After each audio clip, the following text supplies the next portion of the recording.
जोंनि उदालगुरि जिल्लानि सिङाव थानाय मोनफ्रोमबो फरायसालिमानि दालाय दुलाराय बर' फरायसा बा आफाद एबा इउनिट एबसु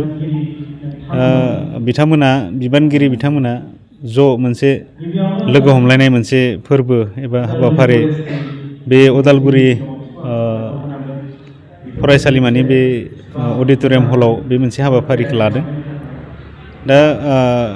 बिथांमोना जोबोद मोजां मोनसे हाबाफारिखौ बिथांमोना दिनै बेवहाय लानाय जादों। दा मानोना जोंनि जिल्लानि सिङाव थानाय बे उदालगुरि कलेज, माजबाद, अरां आरो बे खैराबारि टंला बेबायदि भेरगाव आरो डिमाकुसि बे कलेजनि इउनिट एबसुनि बिबानगिरिफोरखौ लानानै बिथांमोना दिनै जयै मोनसे लोगो हमलायनायनि मोनसे हाबाफारि लादों। बेवहाय बिथांमोना मोनसे बे हाबाफारिनि गेजेरजों गावबा गाव गुबुन गुबुन कलेजनि बिबानगिरि बिथांमोनजों जयै मोनसे सिनायलायनाय मोनसे प्लेटफर्मखौ बिथांमोना दिनै बेवहाय मोननो हादों। आरो बिथांमोना बेवहाय बाहागो लानानै जोंनो फोरमायदों, निस्सय बयबो गोजोननायखौ मोन्दों आरो बयबो जयै थानानै मोनसे सावरायलायनाय मोनसे खाबुखौ बिथांमोना दिनै बेवहाय मोननो हादों। आरो जोंबो जिल्ला एबसुनि जानानै बेवहाय बाहागो लाफैनाय जादों बिथांमोननि हांख्रायनाय बायदियै। दा बेयाव जोङो बेखौनो बुंदों जे दुलाराय बर' फरायसा आफादा मोनसे बर' हारिनि माहारियारि आफाद एबा सिनस्रि आफाद आरो बे दुलाराय बर' फरायसा आफादा मोनसे माहारिबाद एबा जातीयताबादखौ लानानै खामानि मावनाय जि मोनसे आफाद आरो बे आफादनिनो फैबाय थानाय समाव जोंनि दखरा बा जिल्ला एबा मिरु एबसुनि दैदेनगिरि जालांनांगौनि थाखाय दानि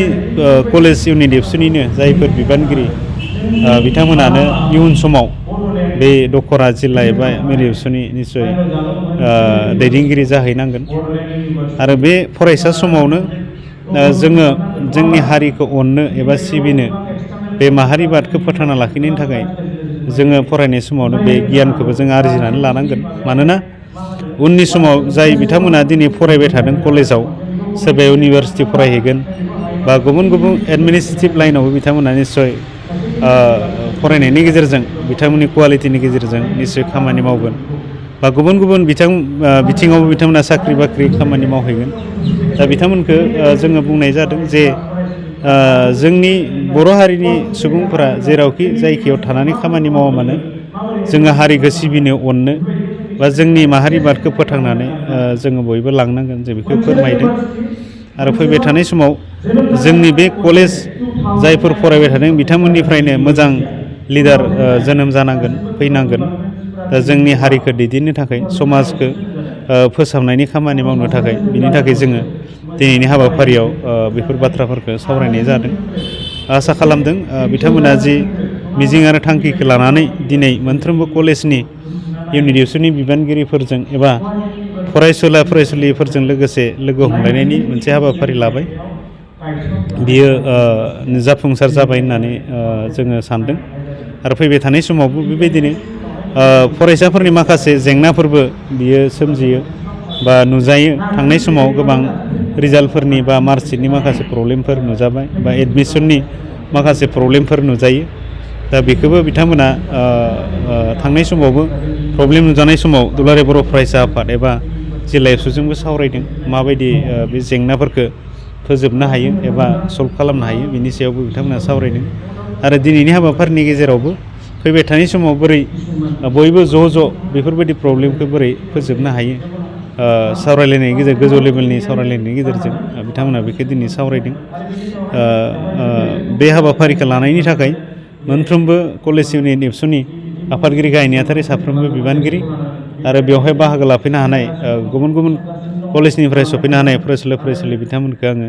जिल्ला एबसुनि जानानै बरायदों आरो बयनिसिमबो आं साबायखर बावदों। आरो जिहेथु एसे लेटैब्लाबो 2023 मायथाइनि साफ्रोमबो जोंनि आइ आफा रायजो राजानिसिम आंनि गोसो गोरबोनि गाहाम हामलायनायखौ बयनोबो आं जासिहरो। बेखौ आं नोंथांमोननिसिम आं बावहरनाय जाबाय आरो बे समाव आं गिबिसिनथारै आं गोजोननाय बावहरदों दिनै बे जोंनि लोगो हमलायनाय हाबाफारियाव जोंहा हांख्रायनाय लेखायै रादाब बुथुमगिरि सार बिथांमोना जोंनि सेराव फैनानै जोंनि बे लोगो हमलायनाय हाबाफारिखौ नोंथांमोननि गेजेराव जोंनि बर' माहारिनि गेजेराव जाहाथे दिन्थिफुंनायनि थाखाय जायखिजाया जोङो गोजोननाय मोनदों जे उदालगुरि डिस्ट्रिक्टनि आन्डाराव जेसेबांखिनि कलेज दङ जोंहा कलेज इउनिरेफ्स दङ दा बेनि गेजेरजों जोङो गेट टुगेदार सेरेमनि थामहिनबा लोगो हमलायनाय जोङो मोनसे हाबाफारि जों लादों बे हाबाफारिखौ लानानै जों गोजोननाय मोनदों मानो होननानै बुङोबा जोंनि गेजेराव खौसेथिखौ जोङो बांहोनो नाजादों आरो बेजोंनो लोगोसे जोंनि इउनिट आबसुनि मावनांगौ खामानि मावनांगौ बिबान मावनांगौ रिसपन्सिबिलिटिस बायदि रोखोमनि स्ट्राक्चार बायदि रोखोमनि जोंहा मावनो गोनां रिसपन्सिबिलिटिसफोरखौ जोङो सावरायलायनानै जों गोजोननाय मोनदों आरो बेजों बे सावरायलायनायनि गेजेरजों जों मोन्थिनानै मोनदों जोंनि इउनिट आबसुआ माबायदि जोङो खामानि मावनांगौ आरो बेजों लोगोसे दैदेनगिरिफोरा माबायदि जानांगौ आरो जोङो थांखि दिखांदों दि अरायसम जाहाथे इउनिट आबसुआ जोङो मोनफ्रोम फरायसालिमायाव बर' फरायसानि थाखाय जेंना जेंगोनायाव मोनफ्रोमबो जेंना जेंगोनायाव गसंथिनानै जों खामानि मावलांगोन आरो बेजोंनो लोगोसे जोङो थांखि लादोंदि फैबाय थानाय जि बर' फरायसानि जि जेंना जेंगोना थामहिनबा सोलोंथाइनि बेलायावनो जा हारिमुनि बेलायावनो जा रावनि बेलायावनो जा मोनसे जोङो सावरायलायनायनि गेजेरजों जाहाथे जोंनि बर' हारिखौ मोनसे गेरेमसा माहारि दानायाव जोङो फारफ्रोमथिंनिफ्राय जों जौगानायाव माबायदि जोंनि इउनिट आबसुआबो गुदि लेभेलनिफ्राय जोङो खामानि मावनानै थामहिनबा फरायसाफोरनि गेजेराव एवारनेस होनानै फरायसाफोरनि थाखाय खामानि मावनानै गोजौ लेभेलसिम माबायदि जोङो स्ट्राक्चारखौ जोङो बर' हारिनि थाखाय दुलाराय बर' माहारिनि थाखाय जोङो गुदिनिफ्राय जों खामानि मावलांनानै दुलाराय बुहुम बिखायाव जों खामानि मावनायनि माखासे जोङो स्ट्राक्चारफोरखौ सावरायलायनानै जोङो सुजुगखौ जों दिनै मोननो हादों आरो बेनि गेजेरजों नोंथांमोननिसिम आङो फोरमायहरदों गोजोननाय फोरमायहरदों देग्लाय जोङो फार्स्ट मिटआपखौ जों लादों आरो बे मिटआपाव मोनस्नि कलेजनि इउनिट आबसुनि बिबानगिरि प्रेसिडेन्ट सेक्रेटारिजों लोगोसे बायदि बिबानाव थानाय बिबानगिरि बिथांमोना बाहागो लादों आरो बेजों लोगोसे आं साबायखर बावहरदों दि दिनैनि हाबाफारियाव जोंजों लोगोसे इउनिट आबसुनि साफ्रोम बिबानगिरिजों लोगोसे बर' फरायसा नुजाथिफैनानै जोंनि बे हाबाफारिखौ सामना हामना खालामनायनि थाखाय गोजोन्थों। दुलाराय बर' फरायसा आफादा जोंहा दुलाराय बर' फरायसा आफादनि जा बोसोरसालिया जथुमा रौथायाव खुंफुंनायनि मोनसे हाबाफारि लादों बेयाव जोङो सावरायलायदों दि जोंनि इउनिट आबसुनिफ्रायबो थुनलाइयारि बादायलायनाय हारिमुनि बादायलायनाय बेफोराव बाहागो लाहैनाय जायो बेनिखायनो दिनैबो जोङो इउनिट आबसुनि मोनफ्रोम फरायसालिमाफोराव जोंनि बिबानगिरिफोरा बोरै थुनलाइनि थाखाय बादायनायनि थाखाय फरायसा लांनांगोन बेफोर फरायसाफोरखौ बोरै जोङो जेनेब्ला बे हाबाफारियाव जों बाहागो लाहोहैनांगौ बेफोरनि माखासे बिबान दायथ'फोरखौ जोङो रुजुनलायनानै जोङो सावरायलायदों दि बे जानो गोनां जि दुलाराय बर' फरायसा आफादनि बोसोरसालिया जथुमायाव जोङो ज'यै जों बाहागो लागोनखौ दिनै जोङो सावरायलायनाय जादों आरो